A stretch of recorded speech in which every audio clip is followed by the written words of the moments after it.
Next up in this playlist is all about temperature and how we accurately measure temperature in our science experiments. Okay, so temperature is the measurement of the direction of heat flow. And here's a little bit of a mind melt for you. You technically can't measure temperature directly. You're really only measuring temperature changes. So what that means is that you're basically measuring the difference between the temperature of something and the thermometer. Okay, so we have three major scales, and that is the the F word, Fahrenheit. Yuck, we don't want to use that. Celsius and Kelvin scale. So we're going to use the Celsius and the Kelvin scale exclusively here in the chemistry class. Fahrenheit is after a Polish-Lithuanian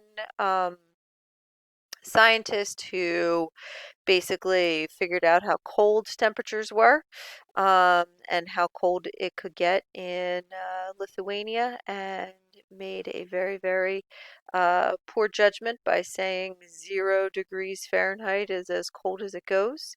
Celsius did everything based off of water. I believe he was from someplace in Scandinavia, and 0 degrees Celsius is the freezing point of water. And then Kelvin did everything in the facts of true energy. And we'll talk about those as we go on in this video. All right, so the Celsius scale is going to show us um, the freezing point of water at 0 degrees Celsius and the boiling point of water at 100 degrees Celsius. And then we make 100 increments um, between them. Okay, so sometimes Celsius is called centigrade, and centi, as we saw in other videos, is 100th. Okay, Fahrenheit, like I said, talked about the coldest day and made 0 degrees Fahrenheit much, much lower than that. And then the hottest day, which was going to be 100 degrees Fahrenheit. And when it came to water, the 32 Fahrenheit and the 212 Fahrenheit have 180, not degrees, increments between them. So what you'll see is that it doesn't match up. Okay, room temperature is 20 or to 25 degrees Celsius or 70 to 75 degrees Fahrenheit. The only place where they end up matching up for the Celsius and the Fahrenheit is going to be at negative 40 degrees Fahrenheit and negative 40 Celsius. That's the only place. Okay, the difference between them is 180 over 100, which is 1.8. So you'll see the conversion factor is to multiply by 1.8 or divide by 1.8 and add or subtract 32. So for my family that's in Europe, when I say it's, 30 degrees outside, they're like, oh my gosh, it's so hot. But that's, 102 Fahrenheit. Um, but they think we're talking Celsius, and we always get stuff lost in translation. I have to be very careful when talking to them. All right, so what is this Kelvin temperature and why do we use it instead of Celsius? Well, you'll see in our labs that we do everything off of the Celsius scale. But when you think about temperature in the form of energy, you can never really have energy that is negative. The lowest amount of energy is 0 of our energy values. So that must mean there must be a coldest possible temperature, a temperature at which all movement stops, even on the subatomic particles when the protons, neutrons, and electrons are no longer flying around our atoms. So this coldest possible temperature is a theoretical value. They have not measured up to it, but they've measured pretty close, and it is negative 273.15 degrees Celsius. I believe that they have recorded negative 273.08 degrees Celsius, which is negative 459 degrees Fahrenheit with that F word. All right, so 0 Kelvin, and we don't use a degree sign, so it kind of looks like he's okay, is going to be this incredibly cold temperature. And when we get to gas laws, we will actually prove how they figured out this value in the lab.